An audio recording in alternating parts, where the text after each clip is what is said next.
जय श्री राम। सनातन धर्म की जय।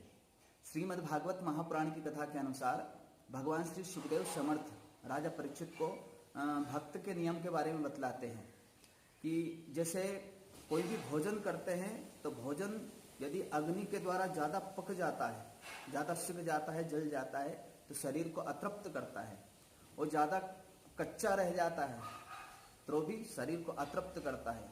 और वही भोजन यदि विधि के अनुसार, नियम के अनुसार बनता है तो शरीर को तृप्त करता है। ऐसे भक्त के बारे में श्री सुखदेव भगवान कहते हैं कि जो भक्त आसन पर बैठकर के पूजन पाठ जब तक करेगा उसकी साधना, उसका भजन सफल होगा, उसका कर्म सफल होगा।